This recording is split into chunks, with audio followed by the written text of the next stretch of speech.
my Uso, I love you.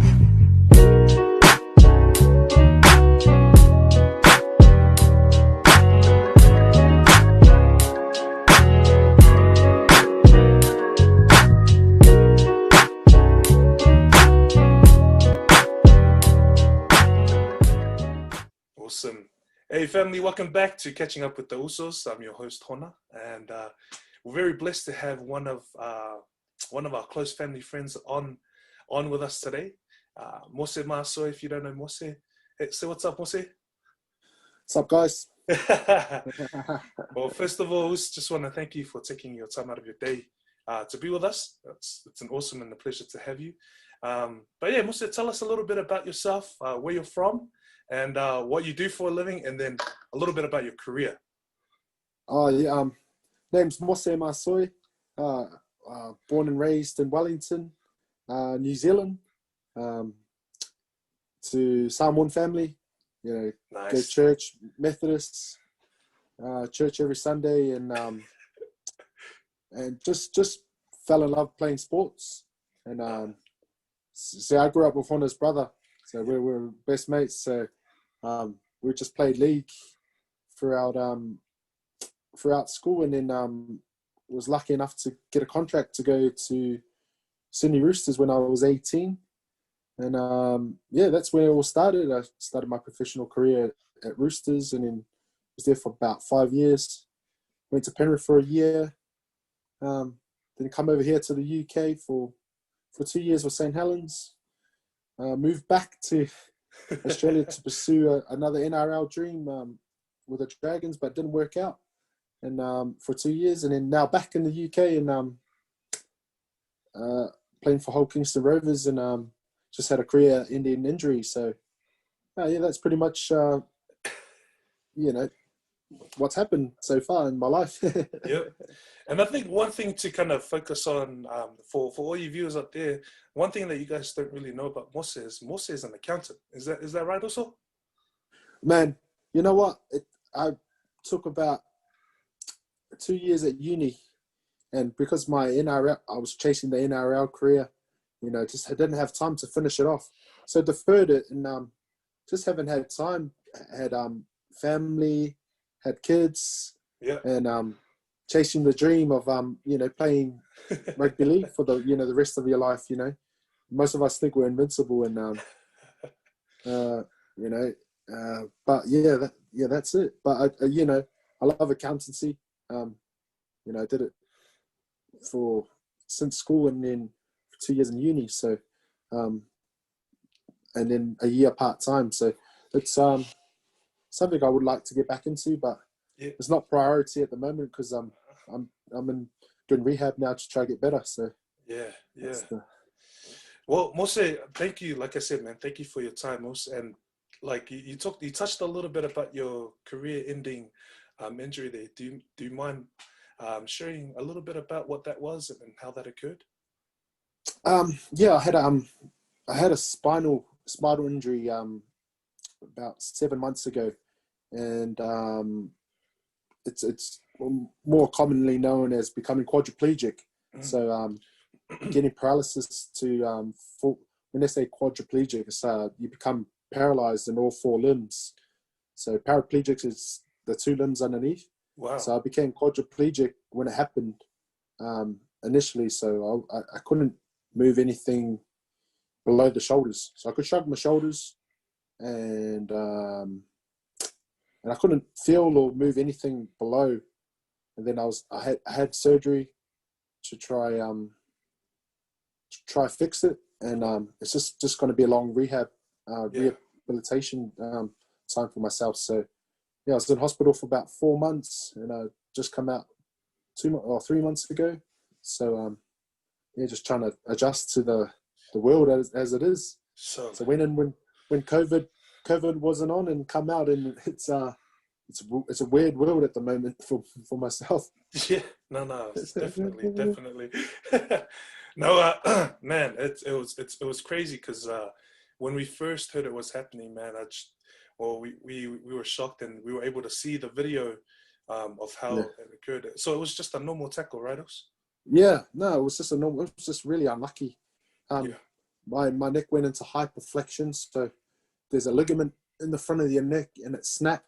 Just happened to snap, and then when I landed on the ground, the back one snapped, and then do you know when you get a bruise or something, all the blood rushes to it. Yeah. So, Yeah.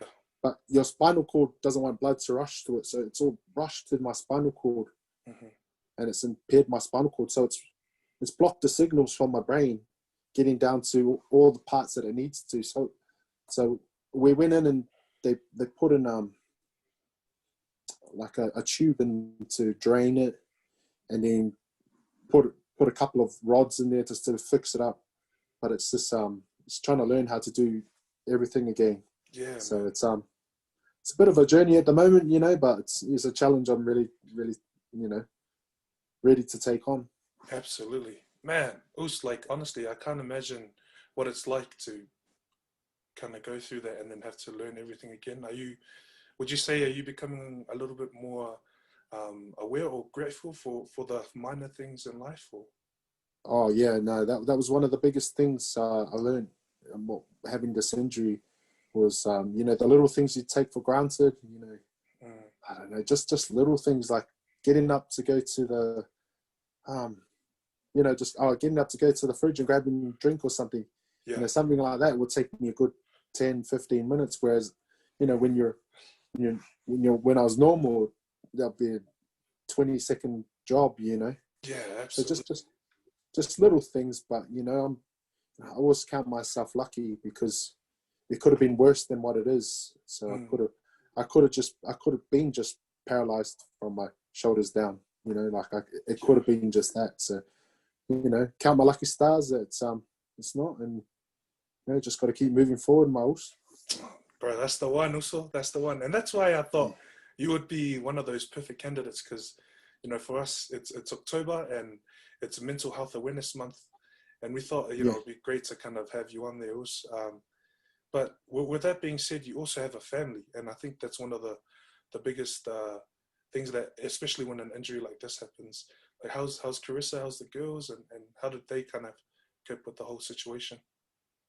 You know what? I think Chris has been rock solid since the beginning. Yeah. Initially when we found you got the diagnosis, you do go through a bit of a moment, but then I think after that day, and I don't think Chris ever shows her feelings, but we had a bit of a teary moment there, and then we're just like, let's just get on with it because it's no use dwelling on the past. I guess like it's happened for me. That's always been my mindset. It's happened now. What am I going to try to do to fix it? So and she got the same mindset. I said to her, I'm not going to be like this for the rest of my life. We've got to try as much as we can. So every day we'll just try little things like trying to move my fingers or trying to move my arm, like just lying in bed for 6 to 8 weeks, just lying flat in the bed. It was quite hard, but she was always there every day, making sure that I was all right, and she made sure the kids were all right, and she held it down at home. So that made my rehab so much better. Bro, absolutely, man. And we were like, before I moved over here, I was blessed enough to have a Christmas with you guys, staying with us in Brisbane. And man, like, just that family vibes, does a lot, especially for like something like this. How's to be honest, I hope this is not No. the board question, but how's your health, your mental health in terms of trying to get things going?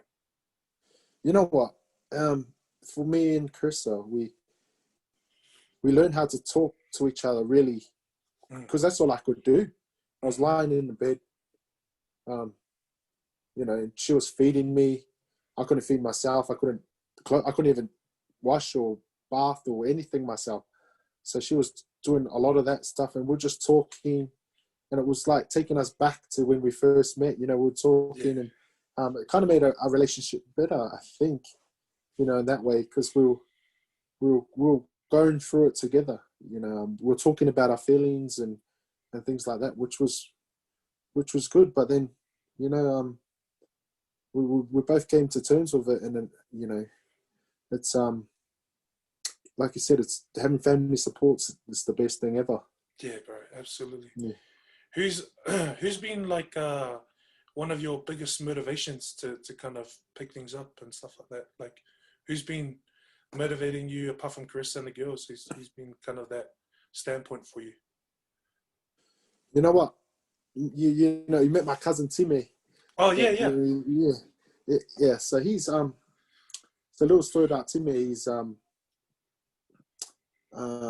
got so he's in a wheelchair. He's been in a wheelchair his whole life. And you know, when I was lying there and I couldn't move, couldn't do anything, I just thought about him. I said, he never had a chance. You know, like he never got the chance that we got. So, you know, like I always think about him. You know, and that's what made me. I was like, I get over this because there's always someone worse off. And you've met my cousin Timmy, and he's always happy. You know, yes, he's always like he can't communicate, can't talk. He has to be carried everywhere. He's in a wheelchair. I just thought to myself, you know, I'm feeling what he's feeling now for only a little bit, and he's been like that his whole life. So for me, I keep saying to myself, there's, you know, I can't feel like this because Timmy never had the chance. So that's one of my biggest motivations is thinking about my cousin and you know, how he's growing up, and we grew up together like brothers. So it made my injury like it made it easier for me to get over it. Yeah. Man, that was one thing that I always like looked up to you about when we were growing up. I was like, man, when I see Mose, because you're always around on Ngafa, and I was like, so this guy's got heaps of friends, man. Everybody loves this guy. The funniest thing I remember in college was I remember that out of all the Samoan and Tongan kids at school, I always saw you hang around with the Asians. Why was that? Nah, man, they were my day, you know, like in class.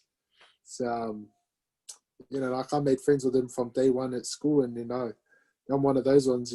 Like I you know, even if you do good in rugby, I always remember my friends. You know, I make sure that because they were there with me since, you know, I'll play cricket with them. You know, like I wouldn't hang around with the normal kind of like types of people that you'd think I would hang out with. You know, good mates were Indians and like Chinese, and you know, like like all the first 15 boys would be hanging out here and there, and I'll be just hanging out with my mates. So you know, I'll play rugby with them, and so they're still my friends. But you know, my real good mates were, you know, like you said, they're all the Indians and Chinese. No, those were the best, man. Because I used to looking up. I'm like, how come you hang out with those guys and Moses hang out with these guys? But yeah, I always wondered. I was like, solid man, must be nice to be the man and have all your friends. But that's what I was always remembering, having that ability to hang out with anybody. Yeah. But how's another question that I think it's important for us as Polynesians? We always ask, how's mum and dad? How's the girls back home? Yeah, family's good. Family's good. They all live in Nanae, probably a 5-minute drive, or not even a 5-minute walk from each other. So yeah, they're doing good. My parents were going to come over before, you know, to visit me when the accident happened, but because of COVID, they were banned from flying out of New Zealand. Or not flying out, but it was just going to be a lot difficult for them to get over here and then go back. So but I said to them, I'll come visit them soon. But they're doing good. Yeah, mum and dad. Yeah, still church. Yep. Number one priority, and then that's it. That's their life is church. So. Yep. Talking about church? How's your faith kind of grown throughout the whole experience? Have you found a little bit of closeness to God, and how's that for you? Yeah, for me, you know what? When I left, to be honest, when I left New Zealand, it was hard because I go to a Samoan church, you know, like, you know, speak some. So like around where I lived in Sydney, all the churches were about an hour away. So I didn't really go to church, but what my mum always said, just make sure you pray, and make sure you do the right things, and be a nice person. That's pretty much what my parents said, because you don't know what other people, like. It was funny. Me and my mum went to Sydney one time, and there was like beggars like asking for money, and she would be like giving them all her. I was like, "What are you doing?" But she was like, well, "They might need it. They might need it. I don't need it." I was like, "Oh," but that's what type of person she is. And then she was just be nice to everyone. Everyone you come across, be nice to them, because it'll just rub off on them. And then they might, they'll be nice to the next person they see. So that's a big lesson I learned. Learn to love your neighbor, that's it. And that's that's the motto I live off. Be nice, be nice to people, and that's God's way, you don't want to discourage other people and make them feel bad. So just gotta be a good person. Yeah, bro. Nah, definitely. And that's the craziest thing, because I just finished Loku. I came straight from Loku. And I was like, oh, yep, sweet. Good vibes to kind of jump on this podcast with her. But yeah, how's, like, with that being said, man, I'm grateful that you've been blessed, and, you're still pushing forward. But I think I seen one of the interviews that you had previously where, you've got some cards from some little kids, and that really touched me. I'm not gonna lie, bro, I kind of teared up a little bit. Yeah. Can you explain that? Do you want to explain a little bit about that, Us? Yeah, man. There's got so much support over here from rugby league in general. Like, we're not the richest sport in monetary value, but I think a lot of a lot of people love to support you. When your chips are down and you're out, you're injured and things like that, people come and try to pick you up. And I've got all these people that fundraise money for my family just because of all the costs, and trying to get back and get into rehab, and the cost of trying to upkeep a quadriplegic is quite expensive. But we've got little kids that one kid did I think it was like a 50-kilometer walk or something to fundraise money for myself. Another kid, it's really, for me, I'm just, for me, I always just think I'm just a rugby player. Yeah. Do you know what I mean? But like I said before, if you do nice things for people, nice people will do nice things for you. Yeah. So, one kid did, he done a challenge for me, and they didn't have to do it, but they remember the times when I was not took my time out to go and, present them trophies at their awards and things like that. And they've written to me in cards, and had a whole school learn how to read Fa Samoa, and they wrote cards. I think the whole class wrote all in Samoan. Like all the kids, wrote all like 30 kids wrote me all these cards, and I, when I was reading them, that's what really made me emotional. The support. The support is massive over here, and me and my family are forever grateful for everyone's help. Yeah, well, that's me, because especially with me living here in the US and you in the UK, right now we can definitely see the divide among people, especially with some of the movements that are going on within the world. Yeah. And so it's awesome to hear. Those are what I call the hidden gems of the world right now. Just, that people are willing to take time out of their day to sit down and learn something that they know that will inspire, motivate, or even bless the life of another person. Yeah. It's awesome, bro.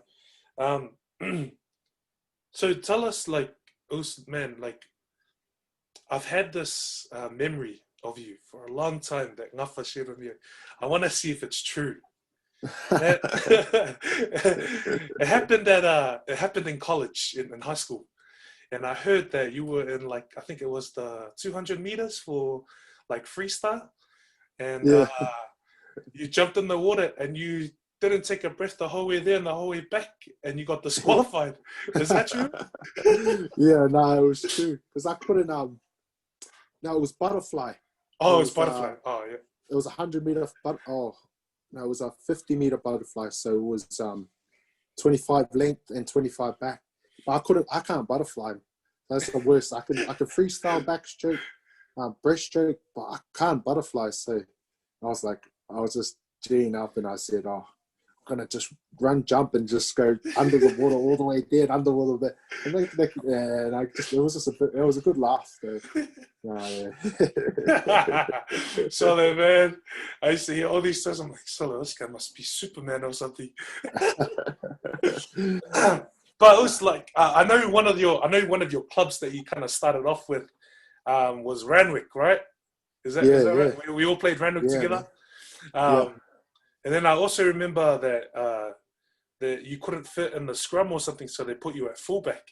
Is that true? Yeah. No, yeah, that's all. Man, my two good mates I made friends with, Buchanan and Rooker, and they were in my class. I didn't play any. I used to play hockey, I used to play hockey, field hockey, and then I just said, "Oh, come down to we'll go to training at Nano Park." And I said, "Oh, all right, I'll just come down." And we're just mucking around playing it, and they're like, "You should play in our team." And I was like, "Oh, why not?" I wasn't bothered because back then my mum and dad didn't want me to play contact sport because I used to get heaps of bleeding noses. Yeah. But you know how freshies are. They didn't want to go. My mum and dad didn't want to go to the to check what it actually was. So I just have like a valve in my nose, and it needs to be cauterized. So like it just needs to. It's just a bit bigger than normal. So bleeding noses happen more often.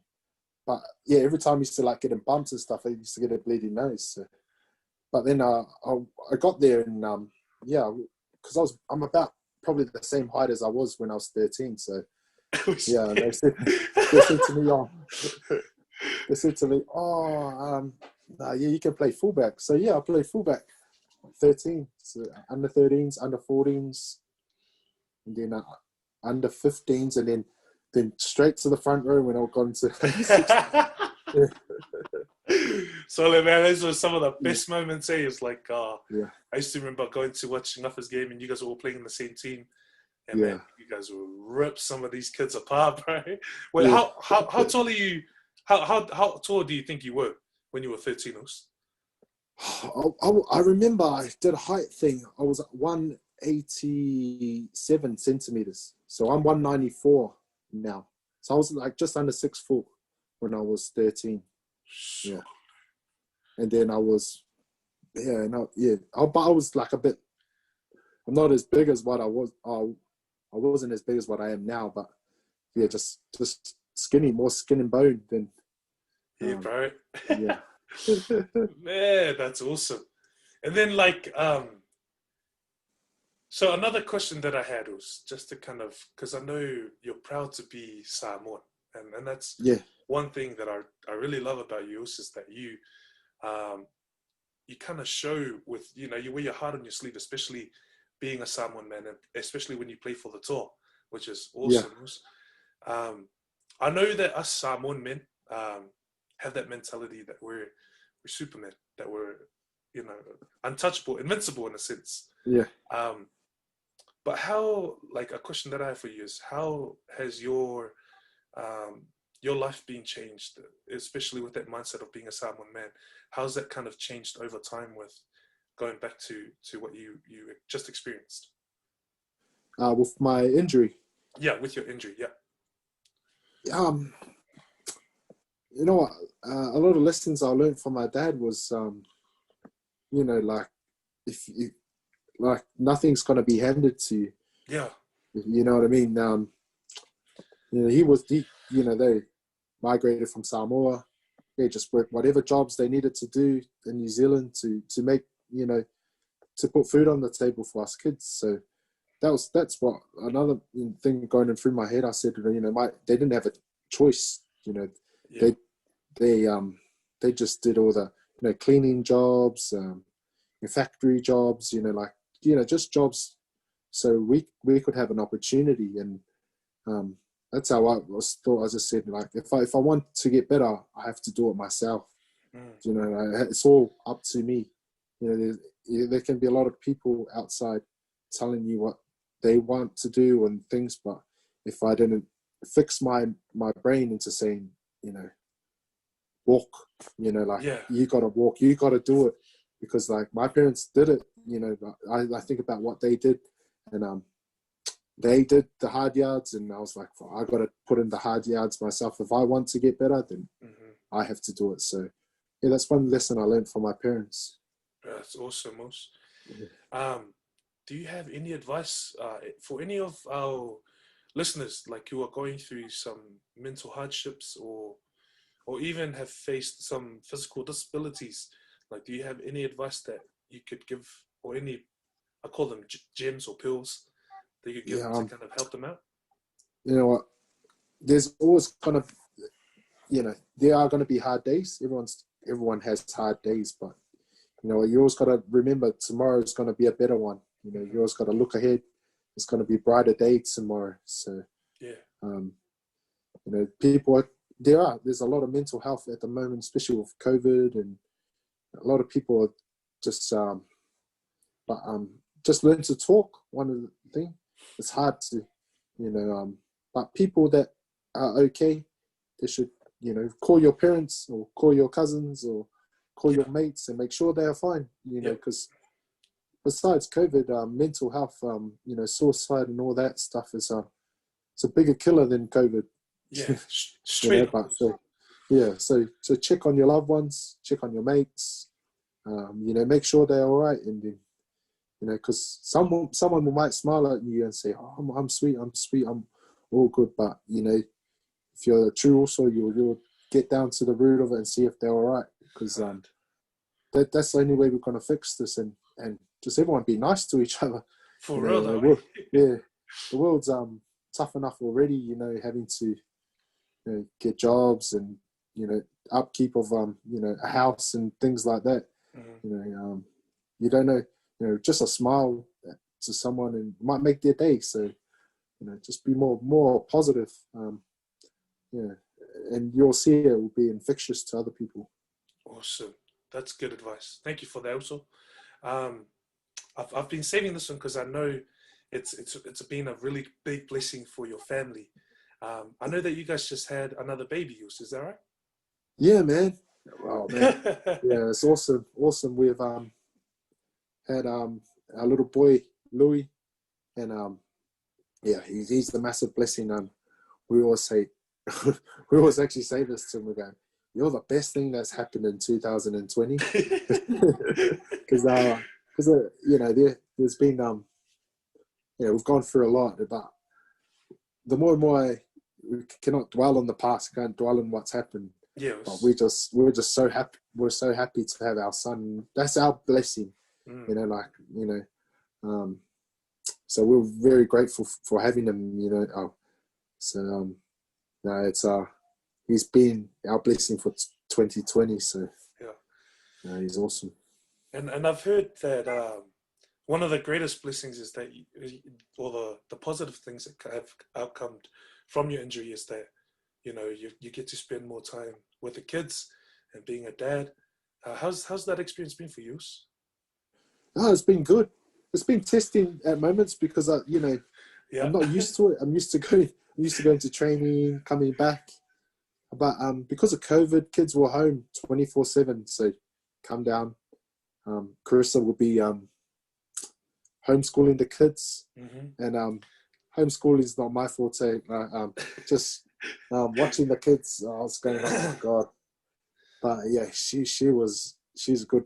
She's good at doing all the teaching and all that, and I only had to do a couple of math questions. But you know, I used to get the old you know, when you didn't know anything, your dad would used to just repeat it and yell it louder and louder and louder until you got it. And so, yeah, I think I got that technique from the old man and my mum. So I was just like, I had to relearn how to try to teach my kids how to learn. So but it's been awesome. It's been awesome. We've been able to spend quality time, and at the same time, you know, they do a lot for me and my kids. You know, they go get me things. You you know, like if I need, like, oh, you know, my daughter puts on my shoes, you know, because I can't bend over and pull my shoes, so she puts on my shoes. They go upstairs and they get my you know, clothes ready for when I have to go for a shower and stuff like that. Just the little things that kids, you know, shouldn't really do for their parents. Yeah. But my kids, you know, I'm blessed, and I'm really lucky to have really good kids, and you know, I'm just, you know, that's our blessing. Your kids, you know. Yeah, awesome.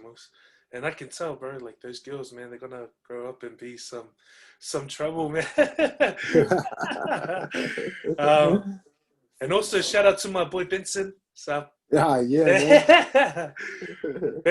Benson, we're very close with Benson. Benson is pretty much our little cousin. Yeah. But yeah, I promised I'll give him a shout out. So shout out to you, bro. Good to have your dad on us. But yeah, it was like, you know, I just wanted to just express my gratitude for you, bro. Because honestly, man, growing up, you honestly were one of my idols, and I used to try and pattern my runs after yours. But one final question that I have for you today before we kind of close up is there like a GoFundMe or you know, or a charity page that you have that we can kind of help support those, or even support charity that you're after, anything like that? Man, I'm blessed. I'm blessed enough. Like, a lot of people have supported me. Do you know what I mean? And like, you know, we're proud Samoans, and it's weird. It's I find it like because when I was in hospital, I didn't know that all of this was going on behind the scenes. So I had a lot of support and people fundraising money, and normally it's the shoes on the other foot. You know, like I'm the one who like has to, you know, like look after a family. You know, like because I'm the, you know, like the only boy, you know, at home, and then, you know, like if people need something, they come to me. But then it was weird. It's really weird for me to accept people's like charity, if you know what I mean. Yeah. So like I'm you know, I don't really push it out there, because for myself, I'm just very grateful for what I've got right now. You know, I'm really grateful for my family and for the people that have supported me so far. So you know, like, we're proud Samoans, so you know that way. So just a quick story before we kind of close up. Every time, like, this is me growing up, every time Mose had left from another NRL team to another NRL team, or even going back to England, I was one of the blessed children that always got the gears, because all my brothers were too small to fit into Mose's gears. So I was the blessed one who always got the singlets, the shorts. But honestly, thank you so much from the bottom of my heart for those small gifts, man. Mose is honest. For those people out there, this man is a generous man. But no, yeah, it was. It's really a pleasure to have you on, and please send our love to Carissa, the girls, and baby. But yeah, it was, man.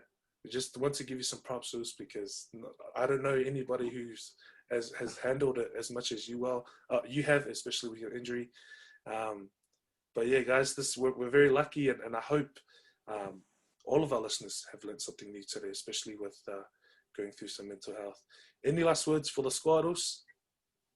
Man, just love it. Just go out there and be nice to each other. You know, the world's tough enough already. You know, exactly. So that's the only thing. That's what I try to teach my kids. You know, be nice to each other, because you know, that kid that you might be nice to is going to be nice to someone else, and it's an infectious attitude. So that's how I've been brought up, and that's the way I'm going to bring up my kids. So.